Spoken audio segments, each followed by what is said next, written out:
नमस्कार दोस्तों, आइए अब हम प्रॉफिट और लॉस का एक और इम्पोर्टेंट क्वेश्चन को सॉल्व करते हैं।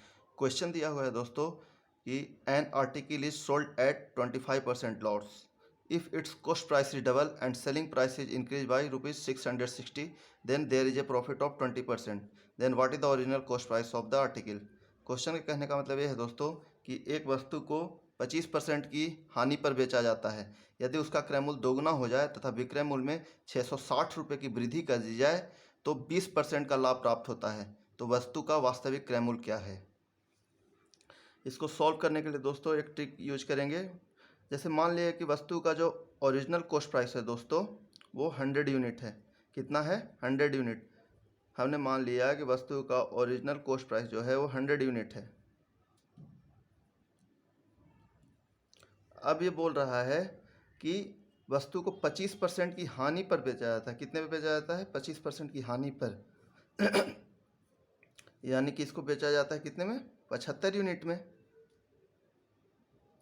जो हमारा जो ओरिजिनल सेलिंग प्राइस हो जाएगा कितना हो जाएगा?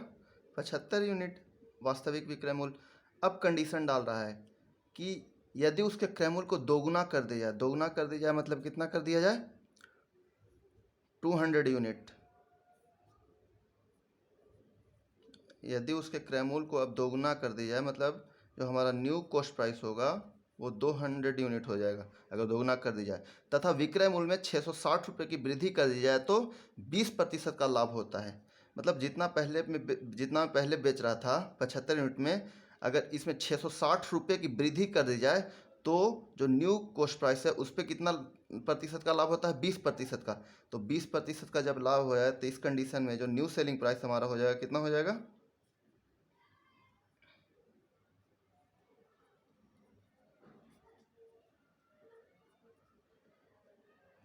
यानी कि हमारा जो न्यू सेलिंग प्राइस जो हो जाएगा 240 यूनिट हो जाएगा।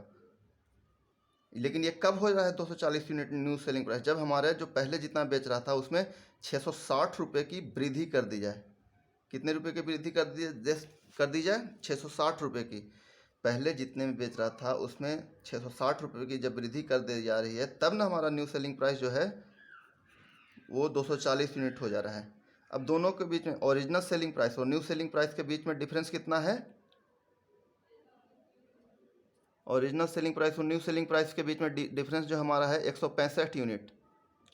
और 165 यूनिट का जो वैल्यू दिया हुआ है ₹660 के बराबर दिया हुआ है। कितने के बराबर? ₹660 के बराबर।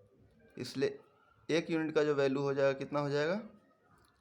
660 अपॉन 165। एक यूनिट का जो वैल्यू हो जाएगा वो ₹4 के बराबर हो जाएगा। अब हमारा ओरिजिनल कॉस्ट प्राइस कितना है? 100 यूनिट। यही तो पूछा है कि वस्तु का वास्तविक क्रय मूल्य क्या होगा। तो ओरिजिनल कॉस्ट प्राइस जो है हमारा 100 यूनिट है। तो 100 यूनिट का जो वैल्यू हो जाएगा 100 यूनिट का जो वैल्यू हो जाएगा वो कितने के बराबर हो जाएगा? 100 यूनिट इंटू 4 यानी कि ₹400 के बराबर। यानी कि हमारा वास्तविक जो क्रय मूल्य है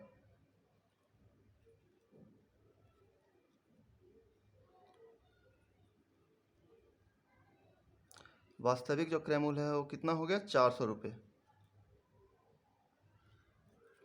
यानी कि ऑप्शन ए करेक्ट आंसर, और यही हमारा आंसर हो जाएगा।